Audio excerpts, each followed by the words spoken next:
ఇక భూమిని బయటికి తీసుకుని వస్తాడు కృష్ణప్రసాద్. అమ్మ భూమి, ఐస్ క్రీమ్ తీసుకుని వస్తాను. అయ్యో ఎందుకు మావయ్య, మీరెందుకు తీసుకుని రావటం, నేను తీసుకుని వస్తాను, మీరు ఉండండి అని అంటూ వెంటనే అలా పక్కకు వెళ్తుంది భూమి. ఇక మరోవైపు మాత్రం అమ్మ వెయిట్ అమ్మా, ఇక్కడే ఉండు, నేను ఐస్ క్రీమ్ తీసుకుని వస్తాను అని అంటూ గగన్ కూడా ఇక కార్ దిగి ఐస్ క్రీమ్ కోసం వెళ్తూ ఉంటారు. అలా ఇద్దరు కూడా ఐస్ క్రీమ్ కొనుక్కొని వెంటనే ఇక తమ తమ ప్లేస్లోకి వెళ్ళి చూసేసరికి అక్కడ ఎవరూ కనిపించరు. మావయ్య ఏంటి కనిపించట్లేదు, ఇక్కడే ఉండాలి కదా మావయ్య, మావయ్య మావయ్య అని అంటూ భూమి పిలుస్తూ ఉంటుంది. మరోవైపు అమ్మ అమ్మ ఇక్కడే ఉండాలి కదా అమ్మ, ఎక్కడికి వెళ్ళింది అని అంటూ అలా అటు ఇటు గగన్ కూడా చూస్తూ ఉంటాడు. అంతలో భూమి మాత్రం మావయ్య మావయ్య అన్న పిలుపును విని గగన్ ఒక్కసారిగా తిరిగి చూస్తారు. ఇక భూమిని చూసి షాక్ అయిపోతాడు. ఇక భూమి కూడా షాకింగ్ గా గగన్ని చూస్తూ ఉండిపోతుంది. ఇక వెంటనే గగన్ మాత్రం అక్కడి నుండి ఇక వెళ్ళిపోతూ ఉంటాడు. భూమి కూడా అలా వెళ్ళిపోతూ ఉంటే అంతలో తిరిగి ఇద్దరు ఒకేసారి చూసుకుంటారు. అలా ఒకరికొకరు చూసుకోగానే వెంటనే అలా దగ్గరగా నడుచుకుంటూ వస్తూ ఉంటారు. అప్పుడు గగన్ మాత్రం భూమితో ఇలా చెప్తూ ఉంటాడు, భూమి ఎలా ఉన్నావు? నేను బాగున్నాను, మరి మీరెలా ఉన్నారు? నేను బాగున్నాను. చూసారా అండి, మనం లేకపోతే వాళ్ళు ఎలా మాట్లాడుకుంటున్నారో, అందుకే కదా శారద నిన్ను పక్కకి లాగింది అని కృష్ణప్రసాద్ శారదతో అంటూ ఉంటే, మీరు బాగానే లాగారండి అని శారద అంటూ ఉంటుంది. నీతో ఒక విషయం మాట్లాడాలి. ఏంటా విషయం? నువ్వు ఆ అపూర్వ ఇంట్లో ఉండకపోవడమే మంచిది. ఎందుకంటే ఆ అపూర్వ నిన్ను చంపాలని ప్రయత్నం చేస్తుంది.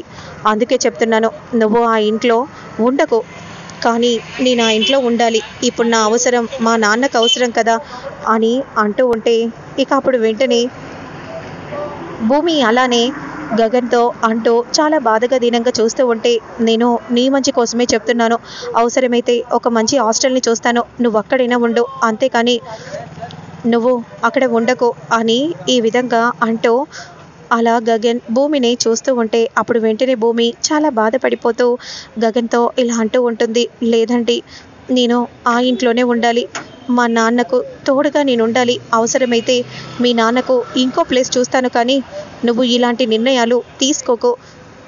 అయినా నాకేం జరుగుతుంది, నేను ఎక్కడున్నా సరే నన్ను కాపాడడానికి నన్ను ప్రేమించిన అతను ఉన్నాడు, నన్ను కంటికి రెప్పలా చూసుకునే వ్యక్తి ఉన్నాడు కదా, నాకేం కాదు అని భూమి అంటూ ఉంటే అప్పుడు గగన్ అలానే భూమిని చూస్తూ ఉంటాడు. చూడు శారద, మనం లేకపోతే వాళ్ళు ఎలా మాట్లాడుకుంటున్నారో చూడు. అవునండి, నాకు కూడా చాలా సంతోషంగా ఉంది అని శారద అంటూ ఉంటుంది. ఇక మరోవైపు మాత్రం అసలు నన్ను ఎందుకు తీసుకొని వచ్చారు, నేను వెళ్ళిపోవాలి, అయినా మీరు అలా నన్ను తీసుకొని రావటం కరెక్టేనా? ఎందుకు భయం అవుతుందా దొరికిపోతావని? రాజేందర్ చూస్తున్నావా? అయ్యో అదేం లేదు మేడం. మరి అలాంటప్పుడు అరెస్ట్ చేస్తుంటే ఎందుకు పరిగెత్తుకుంటూ వెళ్ళావు? నువ్వు తప్పే చేయలేదు కదా. అంటే తప్పు చేయలేదు, మీరు అలా పట్టుకునేసరికి భయం వేసింది. ఓ భయపడి అలా పరిగెత్తావా? ఏమో మేడం, నేను మాత్రం తప్పు చేయలేదు. అయినా రాజేందర్ ఎవరైనా సరే బయటపడరు కదా. నువ్వు అసలు ఆ గెస్ట్ హౌస్కి ఎందుకు వెళ్ళావు? నేను వెళ్ళలేదా? అయితే రాజేందర్ ఆ వీడియో క్లిప్ని చూయించు అని అనగానే ఇక ఆ వీడియో క్లిప్ని చూయించగానే, చూసావా అక్కడేం చేస్తున్నావు, ఆ అమ్మాయితో నువ్వేం మాట్లాడుతున్నావు? నిజం మేడం, అక్కడికి వెళ్ళాను కానీ నేనేమీ చేయలేదు. మరి ఇందాక వెళ్ళలేదని అన్నావు, ఇప్పుడేమో వెళ్ళానంటున్నావు. అంటే నిజం మేడం, నన్ను నమ్మండి, నేను హత్య చేయలేదు. హత్య చేయలేదంటే హత్య చేశానని నేనన్నానా? నీకు నువ్వే చెప్తున్నావేంటి? అయ్యో ఇలా అపార్థం చేసుకుంటున్నారేంటి? అవును, నీ ఎక్స్ గర్ల్ ఫ్రెండ్తో నువ్వు మాట్లాడుతుంటే శరత్ చంద్ర చూశాడు. నువ్వు ఎక్కడ ఆ శరత్ చంద్ర బయట నిజం చెప్తాడో ఏమో అన్న భయంతో నువ్వు శరత్ చంద్రని చంపేశావు. నిజం చెప్తున్నాను మేడం. లేదు మేడం, నేను అలా ఎప్పుడు చెయ్యను. నువ్వు అలాంటి తప్పు చేయనప్పుడు మరి అక్కడ ఆ గెస్ట్ హౌస్లో ఎందుకున్నావు?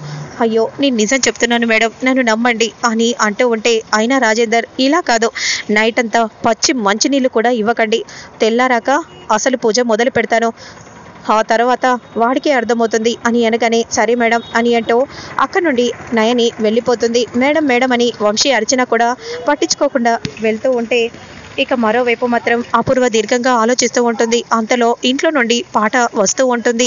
ఇదేంటి మమ్మీ, ఈ పాట ఇలా వస్తుందేంటి అనే విధంగా నక్షత్ర అంటూ ఉంటే అప్పుడు వెంటనే ఏంటి పిన్ని, ఈ సాంగ్స్ మన ఇంట్లో నుండి వినబడుతున్నాయి? ఆ పాటలు ఎంత పవిత్రంగా ఉన్నాయి, అలా అంటున్నావేంటి? గాడిదకు పాటలు వినిపిస్తే ఎలా అంటుంది? నిన్ను చూస్తుంటే కూడా నాకు అలాగే అనిపిస్తుంది. గోరింటాకు పిన్ని, నువ్వలా మాట్లాడకో అని కోపంగా అంటూ ఉంటుంది నక్షత్ర. ఇక చెర్రీ మాత్రం ఎక్సర్సైజ్ చేస్తూ ఉంటాడు. ఆ పాట విని వెంటనే అందరూ కూడా ఇంట్లోకి వెళ్తూ ఉంటే భూమి నాట్యం వేస్తూ ఉంటుంది. అందరు కూడా అలానే చూస్తూ ఉంటారు. ఇక అపూర్వ మాత్రం అచ్చం శోభని దిగి వచ్చినట్టుగా అలా భూమి నాట్యం వేస్తూ ఉంటే అలానే షాకింగ్గా చూస్తూ ఉండిపోతుంది.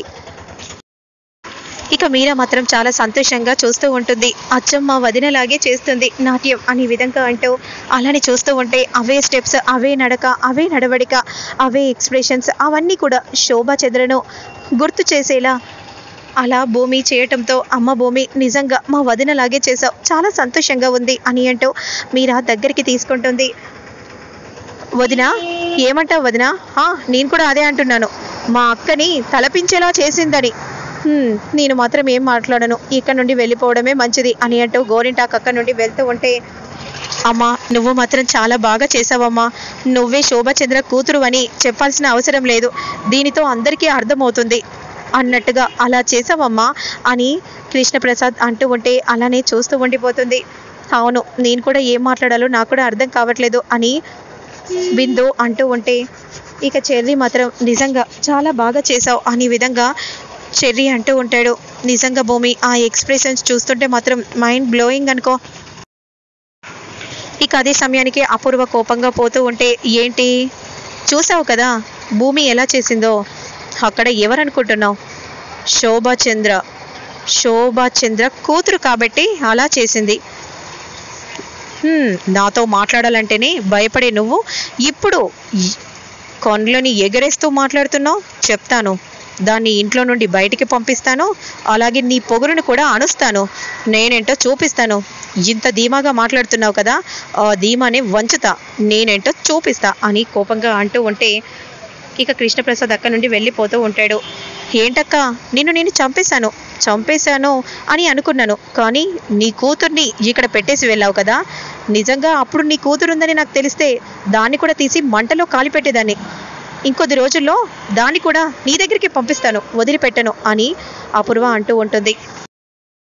ఇక మరోవైపు లాఠీలతో కొడుతూ ఉంటే వద్దు చెప్తాను అని అనగానే చెప్పు, నిజం చెప్తున్నాను మేడం, నా ఎక్స్ గర్ల్ ఫ్రెండ్తో మాట్లాడుతున్నాను, ఎక్కడ శరత్ చంద్ర అంకుల్ చెప్తాడో ఏమో అని గెస్ట్ హౌస్కి వెళ్ళాను, కానీ వెళ్ళేసరికి అక్కడ ఆయన అలా పడి ఉండడాన్ని చూసి నేను షాక్ అయిపోయాను అని అంటూ జరిగిందంతా కూడా చెప్పగానే నైని షాకింగ్గా చూస్తూ ఉండిపోతుంది.